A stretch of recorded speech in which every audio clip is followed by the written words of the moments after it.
প্রিয় ভাইরা, ক্বালা রাসূলুল্লাহ সাল্লাল্লাহু আলাইহি ওয়াসাল্লাম তাকুনু বাইনা সাআত ফিতানুন কাকিতাইল লাইলিল মুসলিম।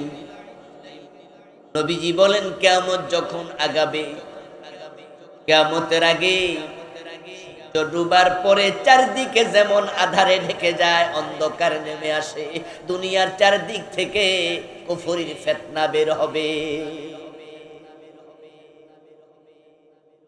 উদাহরণটা কি চমৎকার! সূর্য ডুবে গেলে পৃথিবী কি আর আলোকিত থাকে? চারদিক থেকে অন্ধকার। নবীজি বলেন যে এইরকম অন্ধকারের মতো পৃথিবীর চারদিক থেকে ফিতান, ফিতনা শব্দের বহু বচন। তাকুনু বাইনা সাআতি ফিতানুন কাকিতাইল লাইলিল মুসলিম ইউসবিহু ফিহা আর-রাজুলু মুমিনান ফায়ুমসি কাফিরা।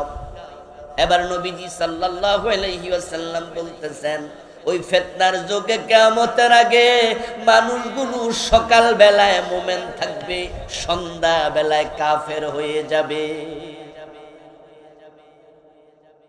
রাসূলুল্লাহর হাদিসের উপর বিশ্বাস আছে না? রাসূল বলে সকাল বেলায় মুমিন, সন্ধ্যা বেলা হয়ে যাবে কাফের। وقال رسول الله صلى الله عليه وسلم إن العبد لا يتكلم بالكلمة من سخط الله لا يلقي لها بالا يهوي بها في جهنم। অন্য হাদিসে রাসূল বলেন, এমন কথা বলবে মানুষ, হয়তো সিরিয়াসলি বলে নাই, হাসতে হাসতে বলেছে, কিন্তু একটা কথার কারণে ঈমান শেষ, আল্লাহ তাকে জাহান্নামের মাঝখানে ফেলে দেবে। এই কথাকে আমাদের দেশে বলে কুফরি কালাম। আমি জানি না এই শব্দটা আপনাদের দেশে পরিচিত আছে কিনা। শুনেছেন কুফরি কালাম শব্দটা? শুনছেন? অর্থাৎ কালাম মানে বাক্য, কুফরি মানে কুফর, অর্থাৎ মানুষ এমন কথা বলবে যেটা বলার সাথে সাথে কুফর হবে। কুফর যখন হয়, ঈমান তখন আর থাকে না। ঈমান চলে যায় 10 কারণে।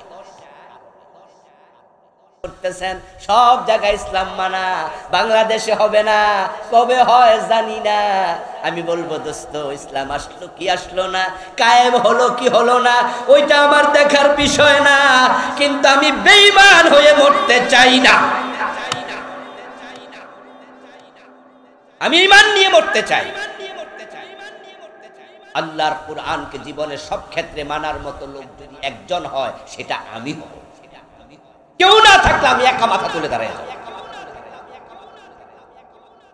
এবার বলুন তো, 56টা কুফর যে আছে, আমি তো একটা বললাম সেকুলারিজম, তাহলে আরো হইল 55।